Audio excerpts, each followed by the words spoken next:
Boa noite, gente. Boa noite. Eu não sei. É isso aí. Com a força do povo.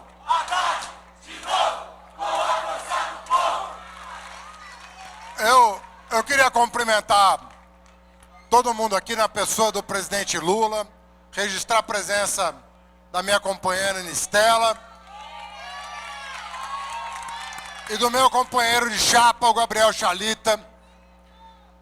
Eu não sei quem teve a ideia de eu falar depois do Lula, mas não é uma boa ideia falar depois do Lula.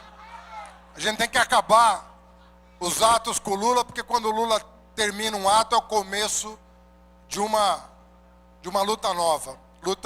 Lula estimula a gente a buscar o resultado, a buscar conversar com pessoas, a falar com a população que mais precisa.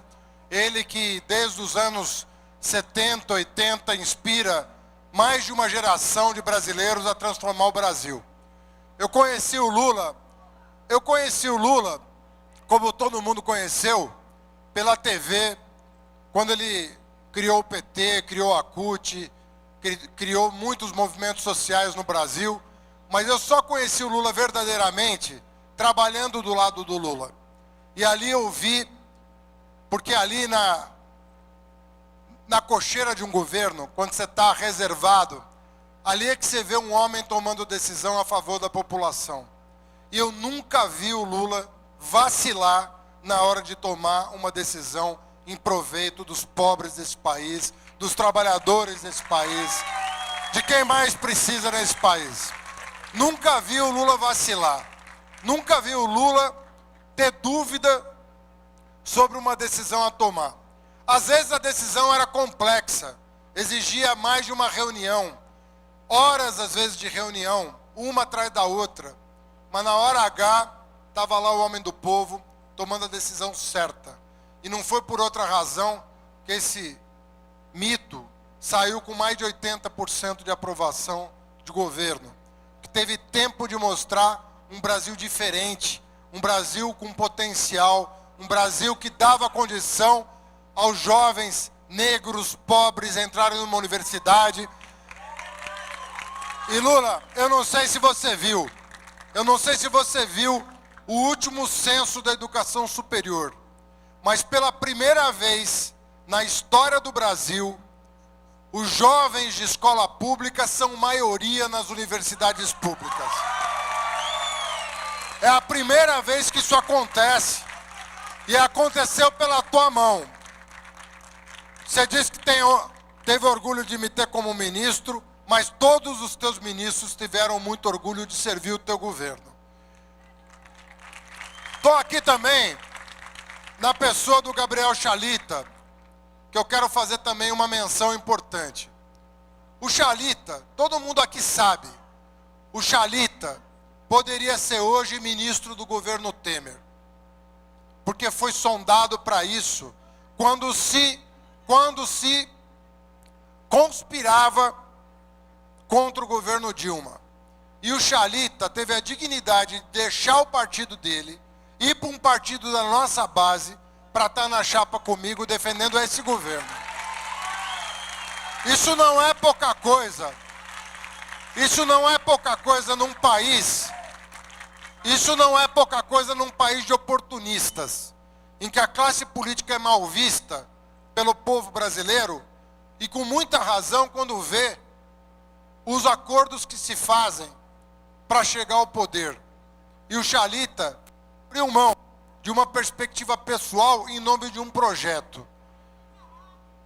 Tem caráter, que é o que está faltando na classe política brasileira. Além disso, o que esse momento da vida nacional mostra, o que o momento atual mostra, é que não vale a pena o poder pelo poder.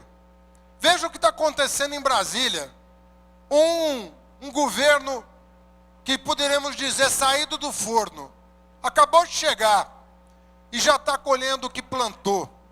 Porque ao invés de honrar aquilo que disse, aquilo que se comprometeu a fazer, está nesse momento fazendo exatamente o contrário. Está traindo, mais do que trair a presidenta Dilma, está se traindo os compromissos com a classe trabalhadora. A todo momento é um susto nos jornais. Você acorda, abre os jornais, a cada dia é uma notícia diferente e pior do que a do dia anterior. O que significa dizer que o que está em jogo em São Paulo é a manutenção do projeto que a gente representa, que efetivamente mudou a vida das pessoas no transporte público, na educação pública, na cultura. Vejam vocês o que aconteceu com os indicadores de educação da cidade de São Paulo. Em apenas 4 anos, o nosso indicador de qualidade, em 4 anos, foi o que mais avançou dentre todas as capitais do Brasil. O nosso IDEB hoje, nós estávamos com nota vermelha em educação. E agora o ensino fundamental, graças às medidas que foram tomadas pelo Chalita e pela Nádia, que é a nossa secretária de Educação, a nossa nota que era vermelha em 2011, hoje está beirando a nota média dos países mais ricos do mundo que pertencem à OCDE. Isso significa que as nossas crianças do ensino fundamental 1 já sentiram o gosto da educação de qualidade. Já sentiram o gosto do que é uma escola que funciona, que não é um depósito de criança, que garante o direito fundamental de aprender, que é um direito sagrado de todos nós. E que não rouba a merenda. No transporte público, esse governo do Estado marcha lenta, que não entrega nada do que promete. Eles estão há 22 anos governando o Estado de São Paulo, que é o Estado mais rico do país, prometendo eleição após eleição, que os trilhos vão chegar em toda a periferia. Mas o que chegou foi o corredor de ônibus e a faixa exclusiva, que devolveu 4 horas por semana para o trabalhador. As pessoas às vezes subestimam isso, mas 4 horas por semana devolvida para o trabalhador é o que a CUT reivindica desde 1988, que é a redução da jornada de trabalho semanal em 4 horas. Para o patrão só conta o trabalho quando o trabalhador pisa no chão da fábrica. Mas para o trabalhador, o trabalho é a partir do momento em que ele pisa fora da casa dele. Começa a jornada de trabalho dele. E nós tivemos a sensibilidade de botar prioridade no transporte público, não apenas com as faixas e corredores, mas com o transporte noturno, porque tinha gente que saía 2 horas da manhã do trabalho, tinha que esperar até às 5 para pegar um ônibus para voltar para casa. E o Gilmar botou ônibus de madrugada na cidade inteira para favorecer o trabalhador. É olhar para o estudante com outros olhos, que foram às ruas em 2013 pedir para não pagar para estudar, e que hoje tem 700 mil passes livres na cidade de São Paulo. 700 mil pessoas. É fazer um trabalho estrutural, como é o caso do trabalho que o Padilha está fazendo na área da saúde, espalhando a hora certa pela cidade inteira, para derrubar. Não é com mutirão, é com política estrutural. O hora certa é o caminho para derrubar a fila da consulta, do exame e da cirurgia na cidade de São Paulo. Não é a hora errada do Dória, que quer que as pessoas sejam atendidas de madrugada. Nós vamos com o nosso trabalho fortalecer o SUS. É com o trabalho do Arthur Henrique. O Arthur Henrique está fazendo um trabalho maravilhoso na cidade de São Paulo, ajudando os trabalhadores a achar um posto de trabalho, organizando as cooperativas, aproximando o microcrédito da Caixa dos microempreendedores, formalizando 22 mil MEIs na cidade de São Paulo em 3 anos. Isso é trabalho sério que precisa continuar. São Paulo, infelizmente, já teve outras oportunidades, já teve outras oportunidades de manter um governo progressista durante 8 anos e não o fez. E nós não podemos perder a oportunidade, a terceira oportunidade de dar continuidade a políticas públicas que atendem os mais necessitados. Eu queria terminar falando uma coisa para vocês muito importante. Daqui para os próximos 22, 23 dias, nós vamos ter muita emoção na cidade de São Paulo. Mas eu queria lembrar a vocês a última semana da campanha de 2012. Eu sou cientista político, eu sou professor universitário que dá aula de política. E como professor universitário, eu me deixava bater em 2012 por pesquisa. Porque eu acreditava muito em pesquisa. Eu dizia, olha, a pesquisa está dizendo que nós não vamos chegar no segundo turno. A pesquisa está dizendo que nós estamos em 4º lugar. A pesquisa está dizendo que nós estamos em 3º lugar, longe do segundo. Preste atenção no que eu vou dizer para vocês, porque o que eu vou dizer para vocês diz respeito à minha história. Há 4 dias da eleição de 2012, há 4 dias da eleição, eu estava com 19% nas pesquisas. Há 4 dias da eleição. No dia da eleição, eu terminei com 29% na urna. Na urna e não na pesquisa.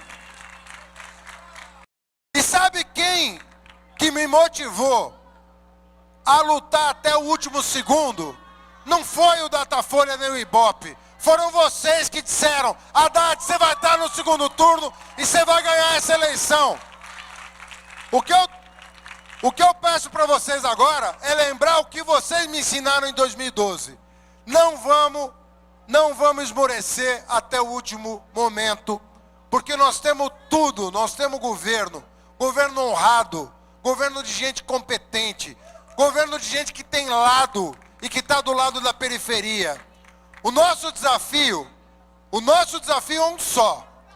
É no pouco tempo que nós temos, explicar para uma população que está bombardeada desde 2013 com notícias negativas sobre o nosso país, bombardeada desde 2013, é usar os 3 semanas que nós temos para conversar com a população, para explicar o que está acontecendo. A população já sabe o que esse governo fez, porque nós dedicamos 2 semanas de horário eleitoral para mostrar o que nós fizemos que ninguém sabia. Ninguém sabia dos 3 hospitais gerais sendo construídos, um entregue, dos 33 hospitais dia, das 415 creches, dos 400 quilômetros de corredor, dos 700 mil passes livres, das 140 praças Wi-Fi, as pessoas não sabiam. E nós durante 2 semanas, nós esclarecemos a população. Hoje você conversa com a população já sabe, não, de fato, fez muita coisa. Duplicou a Belmira Marim, a Estrada do Alvarenga, a M-Boi, a Nordestina, a Inácio Monteiro, a Inajar de Souza. Sabe o que a gente fez? O que a gente tem que explicar agora para a população, nessas próximas 3 semanas, é o significado de dar ou não continuidade a esse projeto. Porque eu tenho certeza que se a gente conversar com o povo, de coração aberto, de peito aberto, e explicar o que está em jogo nessas eleições, eu não tenho dúvida que nós vamos estar no segundo turno. E no segundo turno, não é 5 contra 1, não. É 1 contra 1. E aí é outra história. No mano a mano, não tem argumento do lado de lá que vai derrotar o nosso governo. Nosso governo vai ser vitorioso porque eles não têm proposta para a cidade de São Paulo. Eu digo para vocês uma coisa. De todas as propostas que eles fazem, o que de bom eles propõem não é novo. E o que eles propõem de novo não é bom. Vamos, vitória! Obrigado, presidente Lula. Obrigado a todos vocês.